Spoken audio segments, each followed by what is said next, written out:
hormones labeled as X, Y, and Z. What is that?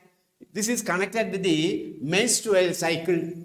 You are having the 4 stages in menstrual cycle.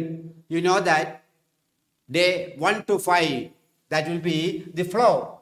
That is called menstrual flow, menstruation.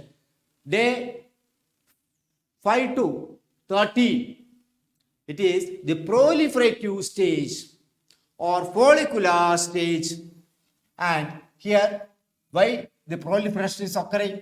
Anterior lobe of pituitary is releasing Z that act on follicle, and follicles are all growing. What is the hormone of the anterior pituitary that will act on follicle cells? It is FSH. That's why the follicles are all developing one by one. The primary follicle, which are all arrested, become developed into secondary, tertiary, and Graafian follicle. And it will be completed in 14 days. And now the follicles are all starting their secretion. Follicles are producing estrogen. So, under the influence of estrogen, estrogen is having 2 roles. One, it will be inhibiting the secretion of the FSH because there is sufficient amount of FSH, so you need not secrete more. Second one, it acts on the endometrium so that it undergoes proliferation. That's why I told you the second stage, day 6 to 13, that is the proliferative stage or follicular stage under the influence of the estrogen. Okay, now when FSH inhibits the estrogen inhibits the FSH, now it produces the second hormone, LH.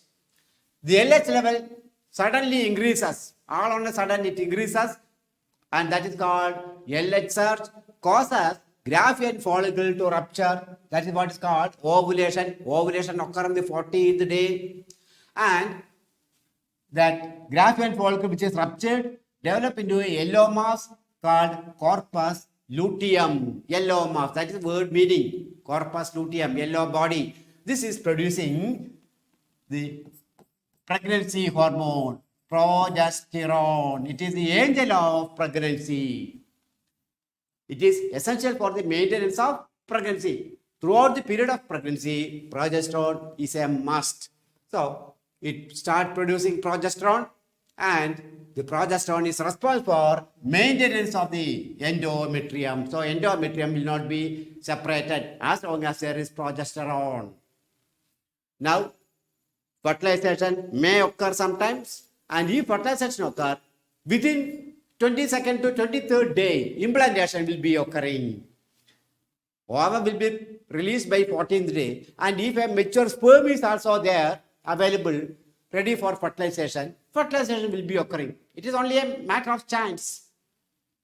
That's why it is stated that all coitus need not result in pregnancy. Pregnancy occurs only if there is a mature ovum and a sperm simultaneously in the female reproductive tract.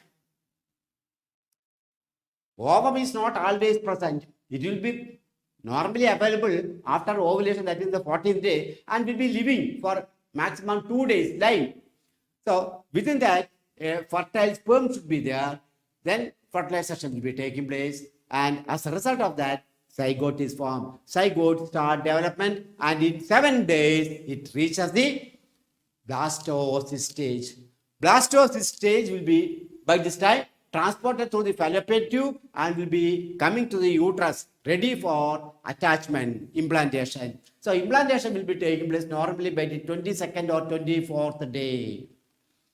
Okay, now that implanted blastocyst, that is having the outermost layer called trophoblast layer start producing small microvilli-like structures called chorionic villi. This chorionic villi will start producing the XI-XII, and that XI-XII is containing progesterone that sustains corpus luteum. Corpus luteum by its own will be living only for 7 days. If there is HCG, it continues to survive and continue to produce progesterone. And as progesterone is continuously produced, the endometrium is retained there and pregnancy is retained. Otherwise, suppose there is no fertilization, what will happen? There is no implantation, and without implantation, there is no HCG. Without HCG, the progesterone secretion by the corpus luteum will be continuing only maximum up to 7 days, okay, of its formation. That is 22nd to 24th day, depending upon the date of fertilization. After that, corpus luteum is atrophying, becoming corpus albicans. So progesterone level declines, and when the progesterone level declines, the thickened endometrium is not maintained, it becomes separated, and that separated endometrium is going out. That is called menstruation. So now we are having the full endocrine orchestra that is regulating menstrual cycle. Is it clear? So what is X? X is progesterone. Sorry, it is X is estrogen here. And what is Y? Progesterone.